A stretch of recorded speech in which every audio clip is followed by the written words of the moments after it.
인사하겠습니다. 사랑합니다. 축복합니다. 할렐루야. 축복합니다. 우리를 말씀으로 낳으시고 또 양육해 주시는 우리 주님께 감사를 드립니다. 오늘 또 말씀이 우리에게 들려지게 해주시고 우리 심령에 말씀의 은혜가 충만하게 해주시기를 기원드립니다. 50여 년 동안 매일같이 남한산성 길목에서 등산객들에게 김밥을 팔아 모은 돈 전 재산 6억 3천만 원을 초록우산 어린이재단에 기부한 할머니가 있습니다. 60대에 김밥 장사를 그만둔 후에는 지적 장애인 11명을 집으로 데려와서 20여 년간 돌보는 등 그 공로를 인정을 받아서 작년에는 LG 의인상을 받기도 했습니다. 지난 1월 3일 청와대 초청 행사에 참석한 박춘자 할머니는 어머니 없이 아버지 밑에서 자라서 일본 순사의 눈을 피해서 김밥 팔아 번 돈으로 먹을 것을 사 먹었는데 그게 그렇게 행복하고 좋았더랍니다. 그래서 그 행복감을 다른 사람에게도 주고 싶었다고 했습니다. 가진 것이 넉넉해서 구제하기도 하지만 선행이나 구제는 박춘자 할머니 같은 마음이어야 할 수 있는 것 같습니다. 사람들에게 대접을 받으려면 삼척을 잘해야 한다고 합니다. 잘난 척, 있는 척, 아닌 척. 이 삼척을 잘해야 지금 우리 사회에서 대우를 받으면서 산다는 것입니다. 과거에는 겸손이 미덕이어서 알아도 아는 척을 안 하고 잘나도 잘난 척을 안 하고 있어도 있는 척을 안 해야 된다고 했는데 사회가 정말 많이 변했습니다. 지금은 어느 순간부터 자기를 과시하는 사회가 되어서 나를 알려야 한다는 것입니다. 이런 과시 욕구 가운데 가장 큰 것 중 하나가 종교적 과시입니다. 자신을 굉장히 도덕적이고 깨끗하고 거룩한 종교적인 사람으로 다른 사람들에게 인식을 시키는 것입니다.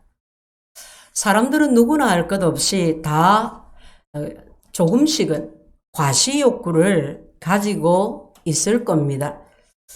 그런데 특히 종교인들, 교회 다니는 사람들에게서 이런 부분을 강하게 나타나는 것을 볼 수가 있습니다. 본문은 종교적 과시에 대한 교훈입니다. 지금까지 주님은 복 있는 사람에 대해서 즉 천국 백성에 대해서 말씀하셨습니다. 죽고 난 이후가 아니라 지금 이 땅에서 어떻게 천국 백성으로 복 있는 사람으로 살아갈 것인가? 누가 복 있는 사람인가? 예수님은 이에 대해 아주 간단하게 말씀하셨습니다. 복 있는 사람은 하나님을 자기 인생에 모셔들여서 하나님과 친밀한 관계를 맺고 사는 사람이다. 신앙생활이란 매일매일 살아계신 하나님과 관계를 맺으며 사는 것이다. 매일매일 하나님과 관계를 맺으면서 살아가는 삶에는 이와 같은 특징이 있다. 그것이 바로 의라고 의로운 삶이라고 했는데 구체적으로 이렇게 말씀하셨습니다. 어떻게 해요? 마음의 분노를 다스리고 음욕을 다스리고 삶이 진실해서 헛맹세를 하지 않고 즉 맹세할 필요가 없고 원수를 사랑하고 오리를 가자고 하면 심리를 가고 속옷을 달라고 하면 겉옷까지도 주라. 서기관과 바리새인들처럼 보여주기식 의가 아니라 마음의 중심이 바뀌는 하나님과 하나님 나라를 바라보고 살아가는 참된 의가 그 삶에 나타나는 것입니다. 복 있는 사람은 하나님의 의를 추구하면서 살아갑니다. 그저 단순하게 잘못을 범하지 않는 것에 대해서 만족하는 것이 아니라 자신과 관계를 맺고 살아가는 사람들을 돌아보며 그들의 유익을 구하며 살아갑니다. 날마다 하나님과 관계를 맺으며 다른 사람들의 유익을 위해서 자기에게 주어진 삶을 최선을 다해서 살아가는 것입니다. 여러분 한번 상상해 보십시오. 그는 얼마나 복될까요? 그의 가정은 얼마나 복될까요? 그 사람 주위에 있는 사람들은, 그의 동료들은, 그의 이웃들은 또 얼마나 그로 인해서 복을 받을까요? 그리스도인의 삶이란 이런 것입니다. 마태복음 6장에 들어가면서 예수님은 그리스도인의 그 아름답고 그 복된 삶을, 그 의로운 삶을 방해하는 것, 그것이 뭐냐? 두 가지에 대해서 말씀을 주십니다. 무엇이 우리의 복을, 무엇이 우리의 아름다운 천국의 삶을 앗아가는가? 첫 번째는 경건을 과시하고자 하는 욕망입니다. 두 번째는 물질적인 부를 통해서 자신의 안전을 꾀하고자 하는 욕망, 다시 말하면 돈에 대한 욕망입니다. 이것이 우리 그리스도인들의 축복을, 복된 삶을 빼앗아갑니다. 오늘 본문을 통해서는 첫 번째, 경건을 과시하고자 하는 욕망에 대해서 살펴보겠습니다. 경건을 과시하려는 이 욕망에 빠지면 아무리 믿음 생활을 오래 한 사람이라고 할지라도 서기관과 바리새인들에 의해서 벗어날 수가 없습니다. 6장 1절입니다. 사람에게 보이려고 그들 앞에서 너희 의를 행하지 않도록 주의하라. 오늘 본문에서는 구제에 대해서, 그리고 이어서 기도에 대해서, 금식에 대해서 주님은 차례로 예를 들어서 말씀해 주십니다. 유대인에게 전해지는 아주 유명한 속담이 있습니다. 어떤 사람을 구제해서 수치를 얻게 하는 것보다 차라리 아무것도 주지 않는 것이 낫다. 무슨 말입니까? 쉽게 얘기하면 우리가 구제를 합니다. 가난한 사람들을 돕습니다. 그런데 그것이 다른 사람들에게 나를 내 보이기 위해 사는 것이라면 그런 구제는 소용없다는 것입니다. 내가 누군가를 도왔는데 도움을 받는 사람이 상처를 받는 것이라면, 상처를 받을 수 있는 구제라면 그런 것은 안 하느니만 못하다는 것입니다. 내가 당장 급전이 필요해요.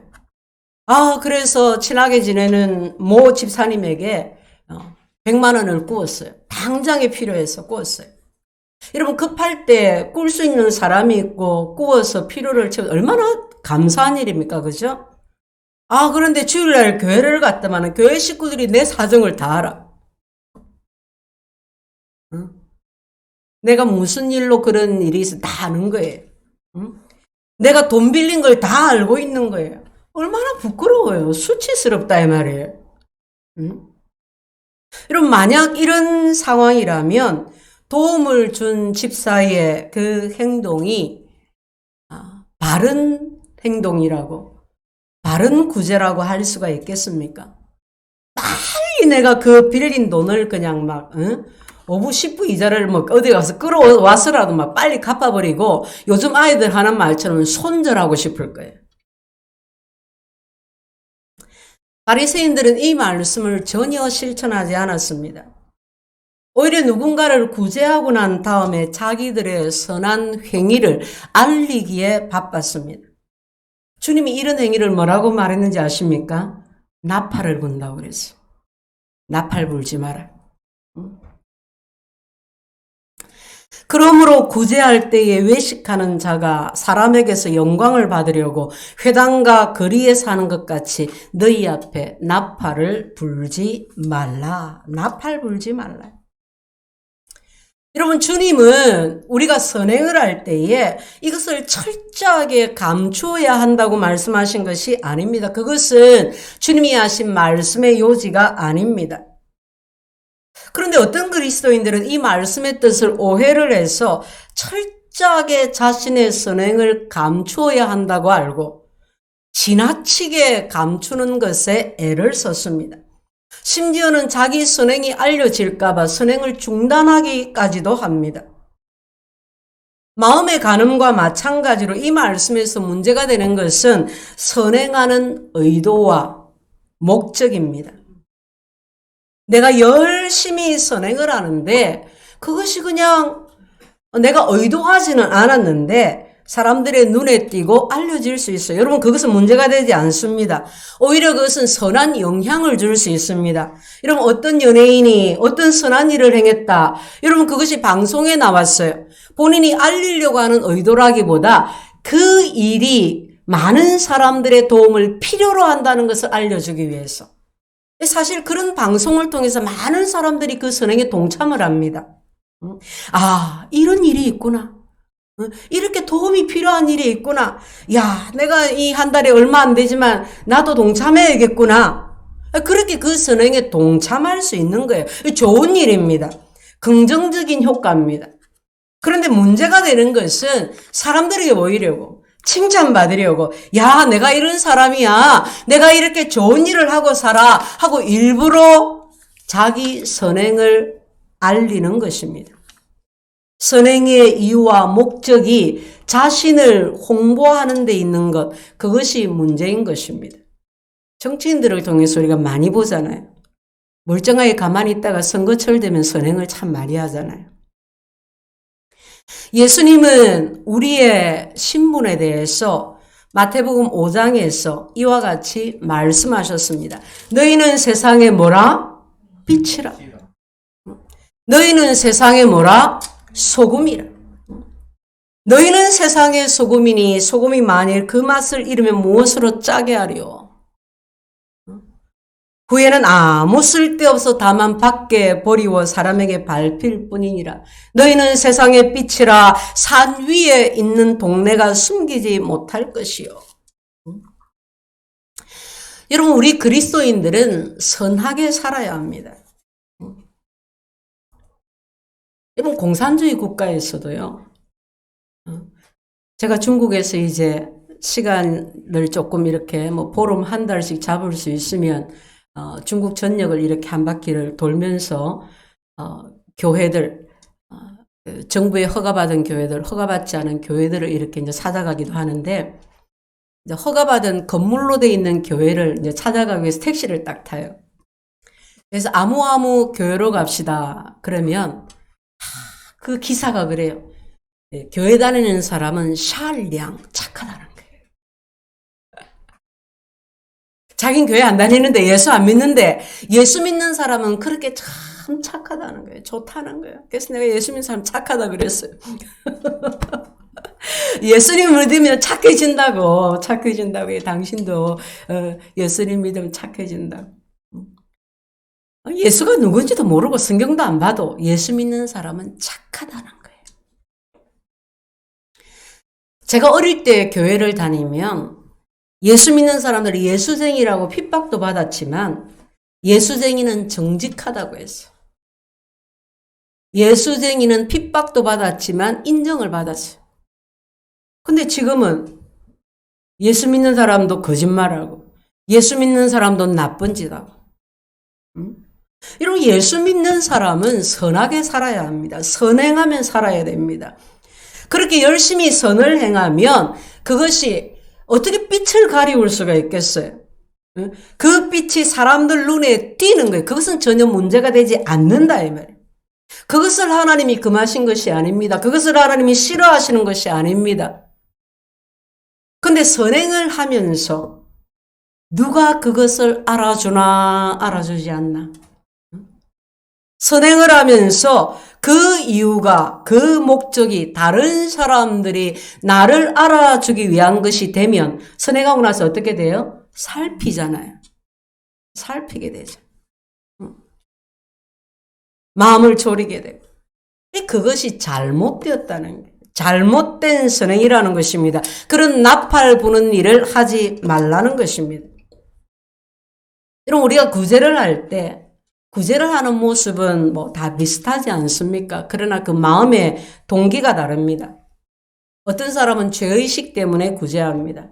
내가 하나님 앞에 지은 죄 때문에 잘못한 게 내가 너무 많아가지고, 그래서 내가 열심히 남을 돕고 살면은 하나님이 내 죄를 용서해 주시지 않을까, 하나님이 나를 좀 잘 봐주시지 않을까, 그런 동기로 선행하는 사람도 있습니다. 어떤 사람은 우월감으로 돕습니다. 내가 이렇게 가졌으니까, 나는 이렇게 좋은 일에, 나는 그럴 만한 위치에 있어. 내가 가진 우월감을 선행으로 표시합니다.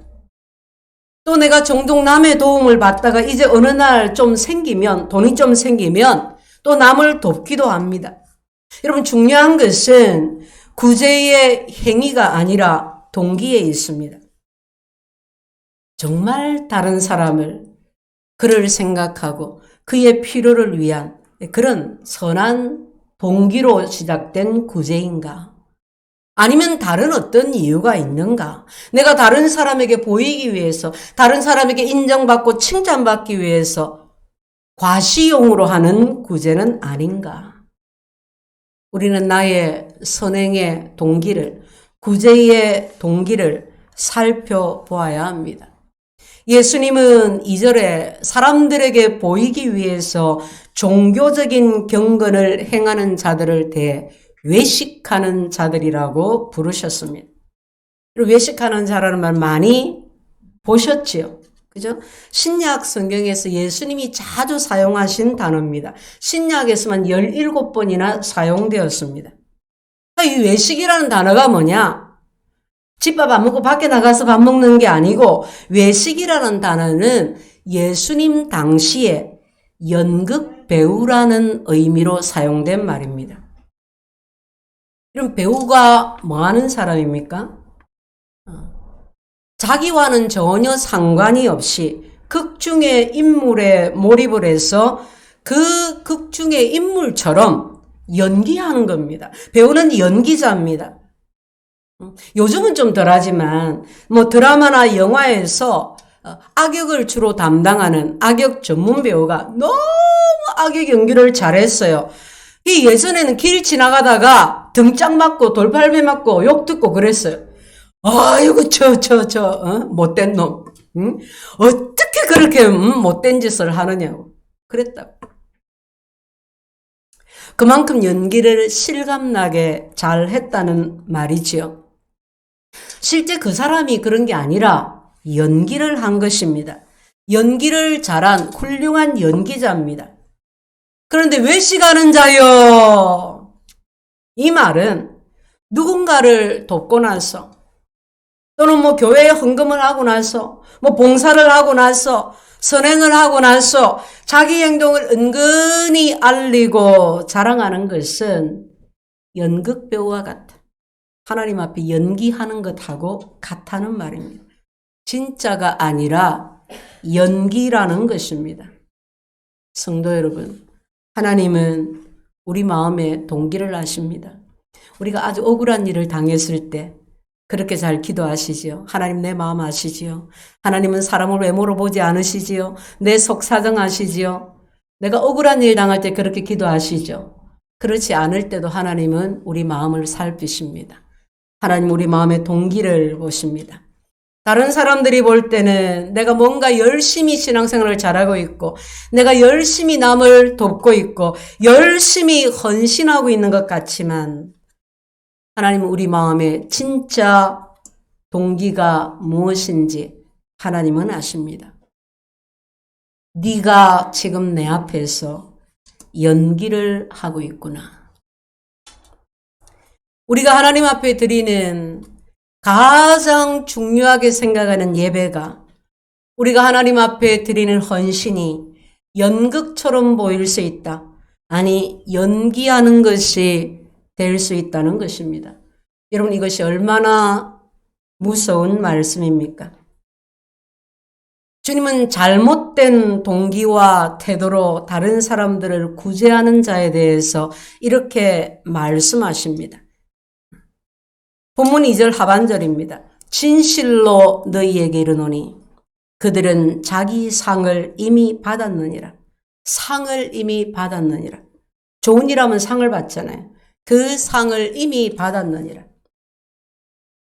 고고학자들이 예수님 당시 헬라 문화를 연구하다가 영수증 하나를 발견을 했습니다. 거기에 자기 상을 이미 받았다 하는 말이 쓰여 있었습니다. 지불 완료라는 뜻입니다. 그들은 자기가 원하는 것을 이미 얻었고 사람들은 그들이 원하는 대로 그들에게 주었습니다. 그 순간 자기 자아는 한없이 부풀어 오르지요. 행복해지지요. 그러나 그 영혼은 한없이 작아지고 초라해지는 것입니다. 만일 우리가 다른 사람들에게 보이기 위해서 구제하고 다른 사람들의 칭찬을 바라고 나를 과시하기 위해서 선행을 한다면 이미 우리는 지불 완료, 이미 상을 받은 것입니다.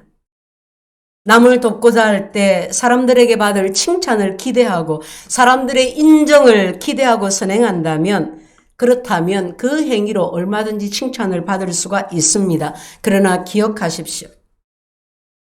이후에 하나님께 받을 것은 아무것도 없다는 것을요. 왜요? 지불 완료되었기 때문입니다. 만일 우리가 하나님 앞에서 그죠? 하나님께 상을 받고 하나님을 기쁘시게 하고 하나님께 인정받기를 바란다면 그렇다면 우리는 오른손이 하는 것을 왼손이 모르게 구제해야 합니다. 그러면 은밀한 중에 보시는 하나님이 우리의 동기를 보시는 하나님이 우리에게 상을 주실 것입니다. 천국에서뿐만이 아니라 이 땅에서도 사람이 주는 상과는 비교할 수도 없는 상을 하나님께서 우리에게 주실 줄로 믿습니다.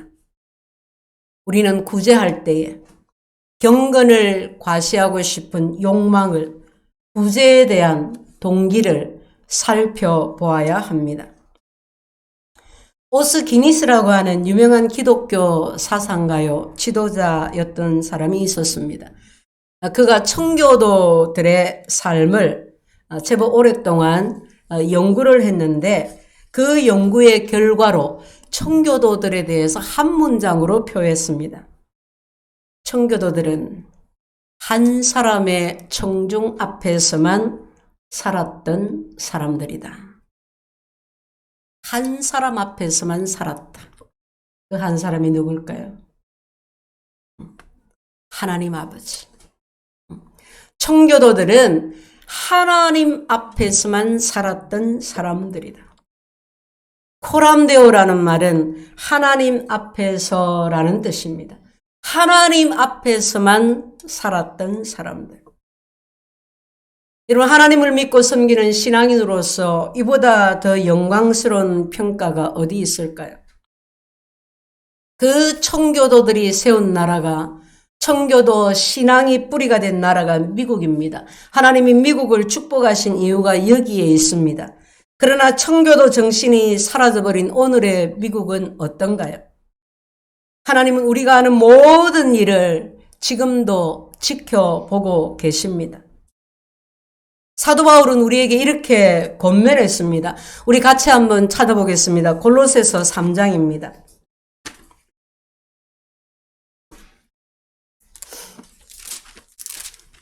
예, 골로새서 3장 23절 시작. 무슨 일을 하든지 마음을 다하여 주께 하듯 하고 사람에게 하듯 하지 말라. 24절. 이는 기업의 상을 주께 받을 줄 아나니 너희는 주 그리스도를 섬기느니라. 아멘. 무슨 일을 하든지 교회의 일뿐만이 아니라 무슨 일을 하든지 마음을 다하여 주께 해라. 그 이유가 뭐라고 했습니까? 24절에 이는 기업의 상을 주께 받을 줄 알미니라. 기업의 상을 주께 받을 줄 알미니라. 그래서 주 그리스도를 섬기는 너희는 무슨 일을 하든지 주께 하듯 하라는 것입니다. 할렐루야. 주님은 이 말씀을 마태복음 6장 오늘 본문에서 이렇게 표현하셨습니다. 은밀한 중에 보시는 네 아버지께서 갚으시리라. 우리의 상이 하나님께로부터 옵니다. 아무도 몰라줘도 하나님 알고 계십니다. 동기가 선해야 합니다. 은밀한 중에 행하는 그 일을 은밀한 중에 계시는 하나님께서 보시고 하나님께서 기업의 상을 내려주시는 것입니다. 참으로 하나님을 바라보며 하나님 앞에서 코람되어 하나님 앞에서 살아가는 사람들에게 하나님이 응답해 주십니다.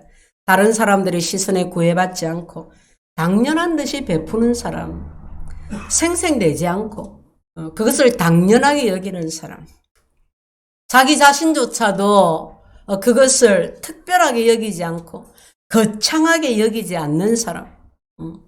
다른 사람들이 어떻게 그렇게 훌륭한 일을 하십니까? 자신은 그것을 훌륭한 일로 생각지를 않는 거예요. 당연한 일로 여기는 거예요. 그가 바로 하나님의 시선을 사로잡는 사람입니다. 그가 하나님이 원하시는 선행에 동참하는 사람입니다. 이런 사람들이 하나님과의 참 교제의 은혜를 누립니다. 이런 사람들이 하나님의 의를 깨닫습니다. 이런 사람들의 삶에 참된 의가 나타납니다. 하나님이 이런 사람들에게 복을 주십니다. 예수님을 사랑하는 신실한 한 부인이 있었습니다. 어느 날 그가 중병에 걸려서 하반신을 쓰지 못하게 되었습니다. 계속해서 치료를 받는 중에 자기 인생을 뒤돌아보게 되었습니다. 몸이 아파 보니까 병상에 누워 보니까 병든 자들, 궁핍한 자들이 눈에 들어오기를 시작했습니다. 어느 날 그는 이전에 알지 못했던 동방의 한 나라에 대한 소식을 듣게 되었습니다. 그 나라가 한국이었습니다. 6.25 전쟁 직후에 엄청난 아이들이, 고아들이 거리로 내몰리고 있다는 소식을 들었습니다. 그는 아무도 모르게, 가족도 모르게, 남편, 자식도 모르게 생활비를 절약하고 자기 병에 쓸 치료비를 아껴서 한국을 돕습니다. 그 돈을 모아서 한국에 작은 고아원을 지었습니다. 그리고 그는 이 땅을 떠나서 주님 품에 안겼습니다. 그가 죽은 뒤 가족들이 이제 유품을 정리하다가 남편과 자식들이 그 아내의, 그 엄마의 선행을 알게 되었습니다. 그들은 한국이 어디 있는지도 알지 못했지만 자기 아내가 엄마가 세운 그 고아원에 가보기를 원했습니다. 그리고 어느 날 남편이 그 고아원에 갔습니다. 그 고아원은 학교가 되어 있었습니다. 시설이 너무 열악했지만은 그곳에서 수많은 학생들이 어렵게 공부하고 있었습니다. 아내가 한 그 선행에 큰 감동을 받은 남편이 미국으로 돌아가서 자기 집을 처분합니다. 그리고 당시로는 굉장히 큰 돈이었던 6만 달러를 들여서 한국에 학교를 지었습니다. 그 학교가 부산에 있습니다. 그 아내의 이름은 이사벨이었고 그의 이름을 딴 이사벨 여자중학교, 여자고등학교, 교대 쪽에 있죠. 이사벨 여중고가 그렇게 시작이 되었습니다. 한 그리스도인의 선행으로 한 하반신 마비 환자에 의해서 수많은 학생들이 교육을 받을 수가 있었습니다. 그로 인해서 혜택을 누릴 수가 있었습니다. 주님은 우리에게 이런 삶을 말씀하고 있습니다. 교회를 다니는 것만으로 신앙생활을 잘 한다고 말할 수 없습니다. 우리는 신앙생활을 잘 하기 위해서, 참 신앙생활을 하기 위해서 교회에 나오는 것입니다. 말씀을 듣고 배우고 도전을 받고 마음을 바꾸기 위해서 교회에 나오는 것입니다. 마음이 바뀌지 아니하고 인격이 바뀌지 아니하고 삶이 바뀌지 않는다면 우리가 서기관과 바리새인보다 나을 것이 하나도 없을 것입니다. 오늘 예수님이 우리에게 오신다면 서기관과 바리새인들에게 하셨던 것처럼 우리를 혹독하게 꾸짖지는 않으실까요? 경제가 어렵습니다. 한동안은 대출을 받아서 집을 사려고 했는데 지금은 그 이자가 금리가 계속 올라가고 여러 가지로 힘든 상황들이 계속됩니다. 그런데 여러분, 불과 10년 전, 20년 전, 크게 차이가 안 납니까? 제 어릴 때 비교하면 어떻습니까? 우리 어르신들은. 여러분, 제가 어릴 때만 해도 쌀밥 먹는 집 드물었습니다. 소풍 갈 때 김밥 사오는 친구 몇 안 되었습니다. 반에서 한두 명 바나나를, 그 귀한 바나나를 두 개, 한 송이가 아니고 두 개 가져와서 한 개 선생님 주고 한 개 그랬던 시절이었습니다. 소풍 갈 때 맨밥 가져갔습니다. 보리쌀이 많이 섞인.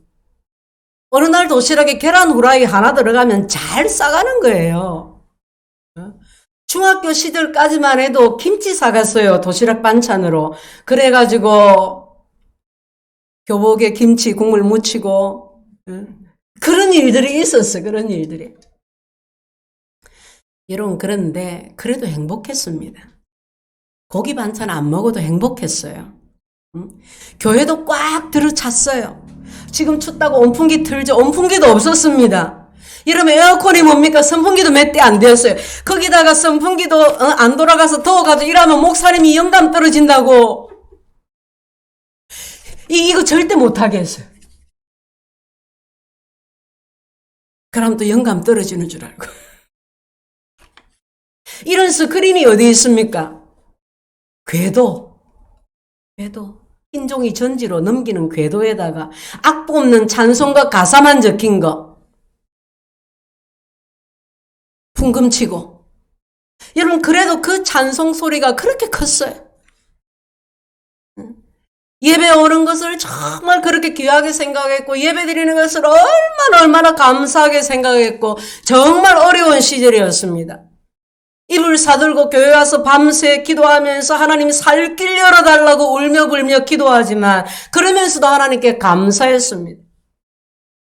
그런데 그때보다도 훨씬 더 풍족한 지금 경제가 좀 어려워졌다고 불평합니다. 원망합니다. 싸우고 이혼하고 척을 지고 원수가 됩니다. 그래서 어쩌면 우리나라는 미국처럼 점점 하나님의 축복으로부터 멀어져 가고 있는지 모릅니다. 이런 우리가 살기 어렵다고 해도 남을 돕지 못할 만큼 어렵지는 않습니다. 그 정도로 가난하지는 않습니다. 우리 주변에 나보다 더 가난한 사람들이 많이 있습니다. 나보다 힘든 사람들이 더 많이 있습니다. 상한 마음, 병든 육체, 곤고한 삶을 살아가는 이들이 주변에 많이 있습니다. 그런데 우리 대부분이 주변을 보지 않습니다. 아래를 보지 않습니다. 오직 위만 봅니다. 자꾸 위만 봅니다. 저 하나님이 계신 위를 보는 것이 아니라 자꾸 옆에 있는 그 사람, 그것만 자꾸 봅니다. 그 위만 바라보고 미워하고 시기 질투하고 불평하고 비난하고 부러워합니다. 성도 여러분, 과시용 경건은 경건이 아닙니다. 과시용 구제는 주님이 말씀하신 구제가 아닙니다. 과시용 경건의 유혹에서 떠나십시오. 멀리 하십시오. 내 주변을 살피고 나보다 더 가난한 사람, 더 힘든 사람, 더 어려운 사람들을 돕는 자가 되시기를 바랍니다.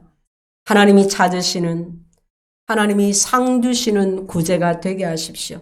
우리가 하는 선한 일이, 우리의 모든 구제와 선행이 사람이 아니라 하나님이 영광을 받으시는 참된 의가 될 수 있기를 예수 이름으로 축원드립니다. 아멘.